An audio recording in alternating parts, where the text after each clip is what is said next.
What's up YouTube, and welcome back to the channel. In today's video I'm going to teach you 6 tips that you could use to save money while riding BMX. Tip number 1, don't buy new parts till your old parts break. From my experiences of being a younger BMX rider, I always wanted new parts, even though my old parts did not need to be upgraded or replaced. I would see something on Instagram being released and I'd instantly go out and buy it. Something about having no money but being able to purchase a pair of grips, something that I didn't need, brought me excitement. Of course, I was just a kid. I wanted to buy stuff. I wanted to upgrade parts of my bike, and I do that constantly. But when I actually needed to buy a part that needed to be replaced because it was broken, I had no money to buy that part. Not buying parts when you don't need to saves you money, because when you actually need to replace a part, you have money to replace it. Tip number 2, wear protective gear when you go out to ride your bike. So this may be a helmet, a pair of ankle guards, a pair of knee guards, whatever it is that you have that you think may be beneficial to your health and to your body's health, I would recommend wearing. I say this because let's say you go to the skate park and you fall and you hit your head and you're not wearing a helmet. That's easily going to be a trip to ER or the urgent care. It gets pretty expensive.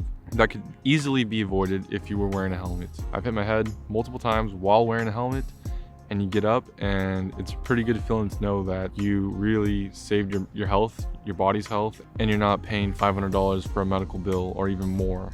Not only does wearing a helmet save you a trip to the hospital where you can rack up hefty fees going to the ER to urgent care, wearing protective gear also allows you to ride BMX longer. Tip number 3, buy used parts. I would recommend buying used parts only from your friends or people in your inner BMX circle. I say this because they know the quality of the part when they're selling it, they know what it's been through, they know how long they've had it, and most of the time friends do not burn friends.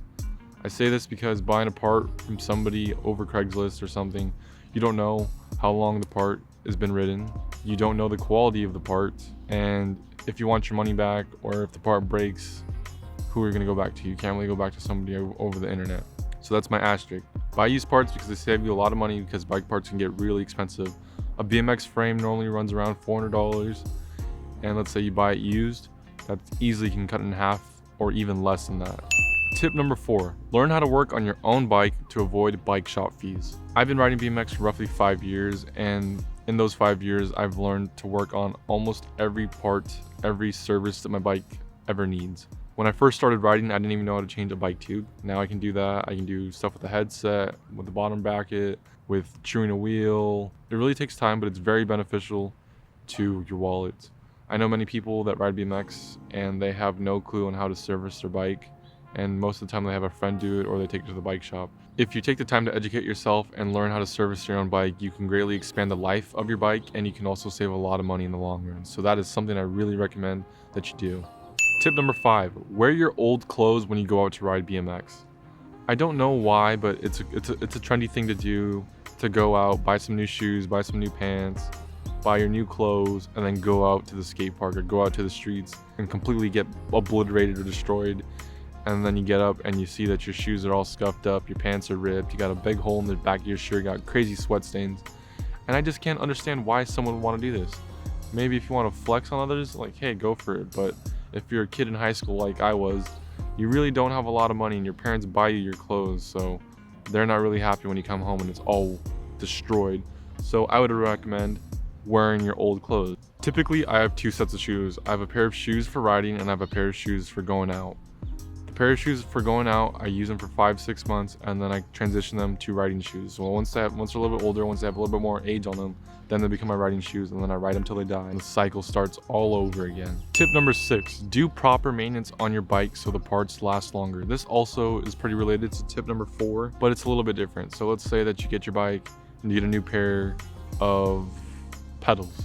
So typically when I was younger, I wouldn't really put grease around the pedal spindle, and I just installed on my cranks, and sometimes the pedal would seize to the crank. So seizing means it would get stuck to the crank because there was no grease in between where you screwed into the cranks and the pedal, and this seizing would really take a toll on the cranks. So I would grease the spindle and I put it on the crank, and this would prevent seizing from happening in the future. Doing small things like greasing your headset, greasing your bottom bracket, greasing your bars, putting grease where it belongs. Another example of this would be maintaining proper air pressure in your tires when you're going out to ride. So let's say you're going to go out into the streets. You want to have air pressure that's higher than 40. Even though you may like low pressure, you may want it to increase it maybe above 40. So when you case something, you don't dent your wheels. Increasing the air pressure so the rim is not exposed when you case can save you a lot of money because you won't be denting up your wheel and you won't have to buy a new wheel later down the road. I hope this information helps out. Feel free to ask any questions in the comments below. Don't forget to like, comment, subscribe, and follow me on Instagram at Miguel Cortez Video. Thanks for watching. Till next time.